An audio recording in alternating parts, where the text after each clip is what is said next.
अस्सलाम वालेकुम नाजरीन, कैसे हैं आप सब लोग। अल्लाह का शुक्र है मैं बिल्कुल ठीक हूँ। उम्मीद करती हूँ आप सब भी अपने घर में खैरियत से होंगे।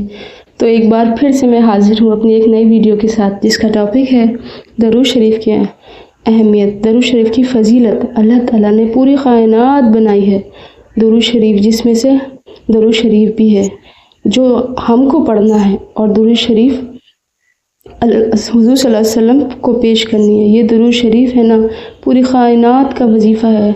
जो शख्स नबी करीम पर दरूद पढ़ता है उस पर जन्नत वाजिब हो जाती है।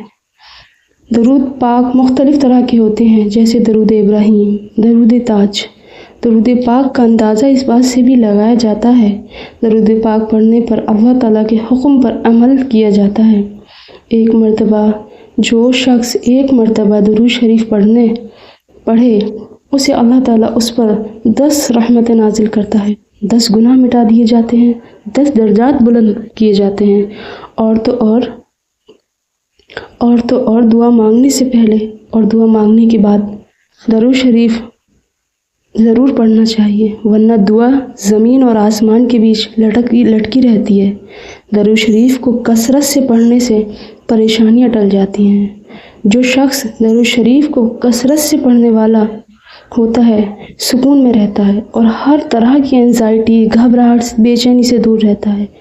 दरूद शरीफ एक ऐसा अमल है, यहाँ पर हमने दरूद शरीफ पढ़ा और फ़ौरन ही आप सल्लल्लाहु अलैहि वसल्लम पर हाजिर हो जाता है। आपको पता है दरूद शरीफ कब कब और कहाँ कहाँ काम आता है। एक हदीस है कि 2 दोस्त थे, उन 2 दोस्तों में से किसी एक ने कर्ज़ा लिया हुआ था और वो कर्ज़ा था 3000 दिनार। जब दूसरा दोस्त अपना कर्ज़ा लेने आ गया, भाई मुझे मेरे 3000 दिनार दो, अब तुम्हारा टाइम भी पूरा हो गया है। तो दूसरे दोस्त ने कहा, पैसे तो नहीं है मेरे पास, मैं तो बेबस हो गया हूँ, बिजनेस भी मेरा ठप हो गया है, मैं तुम्हारी रकम कैसे दे पाऊँगा। फिर उसके दोस्त ने कहा, मैं तुम्हें और टाइम दे देता हूँ। और जब वो टाइम भी गुजर गया, फिर उसके बाद उस दोस्त ने कहा, भाई अब तो मेरे पैसे दे दो। अब फिर ना दे सका वो पैसे। अब जो मसला था वो काजी के पास चला गया। अब काजी ने जिसको पैसे देने थे उसे बुलाया और कहा, आपको पैसे देने थे? उसने कहा, जी मुझे पैसे देने थे। तो फिर देते क्यों नहीं हो? उसने बोला, पैसे तो नहीं है, कारोबार भी ख़त्म हो गया है, कर्ज़ा तो लिया था, अब मेरे पास बचा भी कुछ नहीं है। अच्छा, अब कर्ज़ा तो लिया था पर मेरे पास बचा ही कुछ नहीं। अच्छा, अब कब दोगे, कैसे दोगे? उसने कहा, मेरे पास तो कुछ नहीं है, मैं इनको कर्ज़ा कहाँ से दे पाऊँगा। फिर उस काजी ने कहा, तुम्हारे पास 30 दिन का टाइम है, 30 दिन के बाद या इनको पैसे लौटा दो या 30 दिन के बाद तुम्हें कैद कर लिया जाएगा। ये शख्स घर आया, पैसे तो नहीं थे, मगर शायद उलमाओं ने किताब में लिखा है, उसने एक हदीस पढ़ी भी थी कि जो शख्स परेशान हो, मुसीबत ज़दा हो, उसे चाहिए कि मुझ पर कसरत से दरूद पढ़ा करे, क्योंकि दरूद पढ़ने वाला हर मुसीबत और परेशानियों को ले जाता है। अब उस आशिक रसूल ने सोचा, और तो कुछ है ही नहीं अब मेरे पास, अब मैं दरूद पाक पढ़ना शुरू करता हूँ। अब वो सुबह से लेकर शाम तक दरूद पढ़ने लग गया। 27 दिन ऐसे ही गुजर गए, बस 3 दिन बाकी थे, ओनली 3 डेज़। जब 28वीं रात आई तो आँखें तो बंद हो गईं और एक गैबी आवाज़ आई, घबराओ नहीं, तुम्हारा कर्ज़ा अदा हो जाएगा, तुम्हारा मसला सॉल्व हो जाएगा। सुबह उठते ही बोलते हैं, आवाज़ से तो मसला हल हो नहीं पाएगा। 28 दिन ऐसे ही गुजर गए, 29वीं रात आ गई, मगर अब आंखें बंद हुई और किस्मत जाग गई। नबी करीम सल्लल्लाहु अलैहि वसल्लम ख्वाब में तशरीफ़ लाए और प्यारे आका ने फरमाया, अली बिन ईसा के पास जाओ, वो तुम्हारा कर्ज़ा अदा कर देगा। अब ये उठे बहुत खुश, मगर फिर जहन में ख्याल आया, अली बिन ईसा के पास जाऊंगा तो सबूत क्या है, मैं जाकर उसके पास कहूँगा कि मेरा कर्ज़ा दे दो, तो ऐसे तो कर्ज़ा उतरेगा नहीं।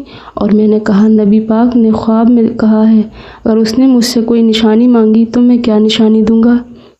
आखिरी दिन था, दरूद शरीफ पढ़ते पढ़ते गुजर गया। अगले दिन हाजिर होना है और एक बार फिर नबी करीम सल्लल्लाहु अलैहि वसल्लम ख्वाब में तशरीफ़ लाए। उन्होंने कहा, علی بنت عیسیٰ کے پاس جاؤ، وہ تمہارا قرضہ عطا کر دے گا۔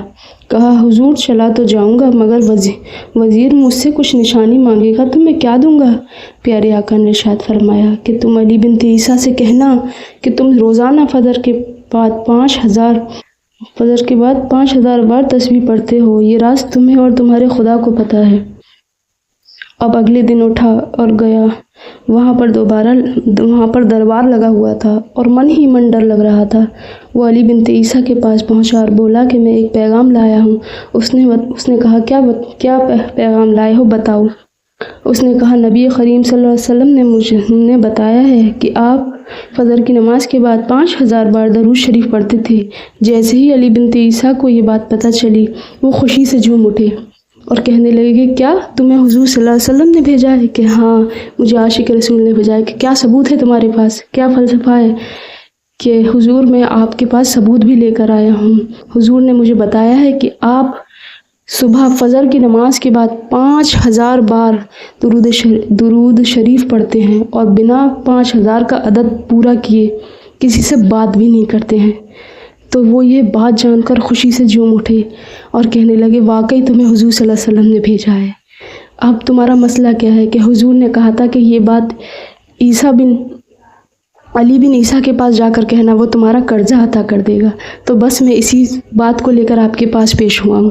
علی بنت عیسیٰ اتنا خوش ہوئے، انہوں نے جو ہے ان کا قرضہ 3000 دینار بھی پورا کر دیا اور انہیں 3000 دینار اور دیے خوشی سے۔ تو وہ بیچارہ جو اس کا دوست تھا نا، تو بہت خوش ہو کر کہنے لگا کہ واقعی اللہ کی کہی گئی ہر بات صحیح ہے۔ تو ناظرین، نبی کریم صلی اللہ علیہ وسلم پر خوب درود بھیجا کرو۔ ہمارے آقا صلی اللہ علیہ وسلم نے کتنے ظلم و ستم سہے اللہ تعالیٰ سے، قیامت کے لیے دعا کو بھی بچا کر رکھی ہے۔ اللہ تعالیٰ ہم سب کو ان کے ہاتھوں سے حوض کوثر پینا نصیب فرمائے، آمین۔ اللہ تعالیٰ آخرت میں ان کا دیدار نصیب فرمائے، آمین۔ اللہ حافظ۔ السلام علیکم ورحمۃ اللہ وبرکاتہ۔